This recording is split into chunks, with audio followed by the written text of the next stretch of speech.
Haleluya, haleluya, haleluya, haleluya. Yesu Kristo ashimwe. Ndabashuje mu izina rya Yesu Kristo. Abo tubana mu mwanya wa Reba Ture buri gitondo. Wowe uri hano mu mujyi wa Kigali, wowe uri hano mu gihugu cyacu cy'u Rwanda, abari ku migabane itandukanye aho muherereye hose, inshuti zanjye bakristo bitorero Lion Mountain Church mu Rwanda, tubyutse duhereza Imana yacu icyubahiro, izinze ijoro risinguye amanywa. Imana yabanye natwe muri iri joro, ntabwo byari byoroshye, ariko Imana yahabaye. Imana nishimwe. Birashoboka ko wari urwaye, birashoboka ko byagenze wowe neza, ariko Imana ihabwa icyubahiro muri byose. Iki gitondo rero tubanje Imana hose muri byose, tubanje Imana muri gahunda zacu, tubanje Imana mu kazi, tubanje Imana ku bacu no ku byacu, tubanje Imana ihadukandagirira, ihatubereye kandi bigenze neza. Imana nishimwe. Tugarutse imbere y'Imana, turi muri teme yacu yitwa garuka ushima Imana. Mu minsi 40 turi imbere y'Imana, dukomeje gukusanya iby'Imana yakoze ku buzima bwacu kuva tuvutse kugeza uyu munsi. Imana yakoze ibikomeye biteye ubwoba. Yarakwimanye, nanjye yaranyimanye. Yakubambiye amahema, nanjye yambambiye amahema. Yarwanye intambara zikomeye. Imana ihabwa icyubahiro. Imana yaragabuye, Imana yarambitse. Imana nishimwe. Nta kintu itakoze. Imana yakoze ibikomeye byinshi, yabikoresheje imbaraga z'amaboko yayo. Yarambuye ikiganza cyayo iratugaburira, turarya turahaga. Imana yarambuye ukuboko kwayo irakurwanirira, nanjye irandwanirira. Imana ishimwe. Uyu mwaka twarayibonye, yakoze ibyiza bikomeye cyane. Imana ishimwe. Ndagira ngo nkubwire, turi muri garuka ushima Imana, ntago wabura icyo ushima, kuko na bwa burwayi bwa cya gihe bwari buteye ubwoba. Birashoboka koko kuba wowe warageze no ku baganga batandukanye bavuga yuko uburwayi bwawe budashobora gukira, ariko uyu munsi ukaba warakize. Rata Imana nishimwe. Birashoboka kuba wari waraciriweho iteka yuko utaba nk'ukuri, utaba umubyeyi, utaba umugabo, utabyara, ariko ukaba warashatse, ukaba warabyaye. Imana nishimwe. Hari byinshi byagutera gushima Imana, bigatuma umutima wawe uvuga ngo Mana ndagushimye kuko ibi byakozwe n'amaboko yawe. Imana ishimwe cyane. Muri iki gitondo rero nyemerera dusome ijambo ry'Imana. Muri kumwe na Bishop Leonira, umushumba w'itorero Lion Mountain Church mu Rwanda. Tugiye gusoma igitabo cya Mose kuva ibice 33. Turasoma umurongo wa 16. Titire y'ijambo handitse ngo Mose yinginga Uwiteka kujyana n'Abisiraheli, yerekwa ubwiza bwe. Imana ikwereke ubwiza bwayo. Imana ishimwe. Ukeneye yuko ubwiza bw'Imana ububona uyu mwaka utararangira. Ukeneye gutabarwa n'Imana bikamenyekana. Ukeneye kurengerwa n'Imana bikamenyekana.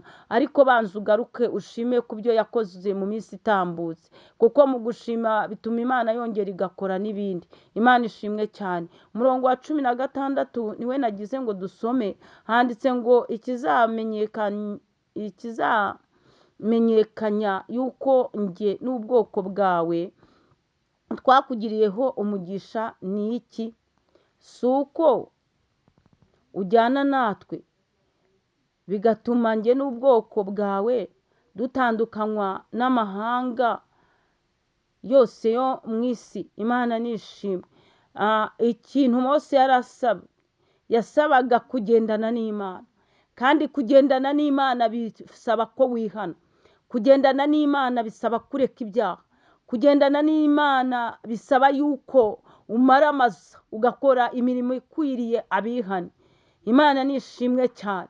Rero Mose yarasabye ko bagendana nayo, bagendana n'Imana. Imana ikagendana nabo ku manywa, Imana ikagendana nabo nijoro.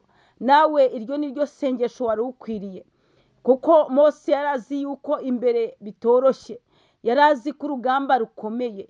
Wowe rero hari igihe wibyinira nta kazaza, ukagira ngo Satani n'abadayimoni barasinziriye, ugasenga uri umusiribateri, wamara gushaka ukabirambika. nagira ngo nkubwire ko satani iyo umucikiye hamwe agutegera n'ahandi. Rero igihe cyose wasenga nka Mose ukabwira Imana uti Imana ugendane nanjye, ugendane n'abana banjye, ibyanjye byose ujye ubishyiraho ukuboko kwawe.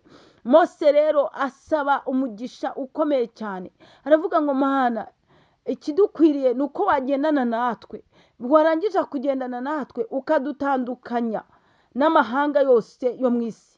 Imana ishimwe. Imana iyo igendanye nawe hari ibintu ikora ikajya igutandukanya na wa muryango, na ba bantu bakuzi, na ba bantu bazi yuko ntaho uzagera. Icyo gihe iyo Imana igenda igukorera ibitangaza, iba iri kugutandukanya n'amahanga yose yo mu isi. Iyo Imana ikuneshereza ababisha bawe, iyo Imana irimo bakurwaniriza, ikintu gitangaje Imana ibikora tutareba, ariko bigasohora bose babireba. Imana nishimwe. Mose aravuga ngo rwose icyo tugusabye, icyo ngusabye ni uko ugendana natwe, ni uko ugendana natwe ukadutandukanya n'amahanga yose yo mu isi. Imana nishimwe. Nawe ukeneye gusenga gutyo, ukeneye kuvuga ngo Mana nkeneye yuko tugendana, nkeneye yuko ubana nanjye, nkeneye yuko imbaraga zawe zinyuzura, Mwuka Wera akaganza muri uwo mutima wawe, Mwuka Wera akaganza mu migambi yawe. Rero Mose abivuze neza ngo igidukwiriye ni uko ugendana natwe ukadutandukanya n'amahanga yose yo mu isi. Imana ishimwe. Imana ihabwa icyubahiro. Mose yarasenze neza cyane, ariko nawe hari ibyo Imana yakoze. Nawe uri umwihariko mu buzima bw'abantu. Hari ibyo Imana yakoze ku buzima bwawe, hari ibyo Imana yagukoreye bituma utandukana n'abo muvukana, kuko Imana yakugenzereje neza. Nawe hari ibyo Imana yakoze, wongera ubikusanye ugaruke ushima Imana. Nakubwiraga ngo garuka ushima Imana, ariko usenge Imana ikuzuza imbaraga z'Imana, Mwuka Wera aganze muri wowe. Imana igutandukanye n'amahanga yose yo mu isi. Imana ishimwe.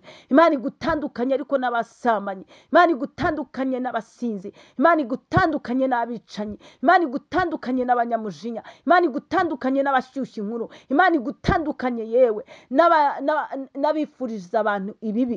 Imana igutandukanye n'amahanga yose yo mu isi. Imana igendana nawe, Imana igiba muri wowe, Imana ujye wumva unejejwe n'Imana. Imana ishimwe cyane. Hanyuma rero ubanze ukusanya iby'Imana yakoze, ugaruka ushima Imana. Imana ishimwe cyane. Shalom shalom. Muhahe muronke, mugendane n'Imana.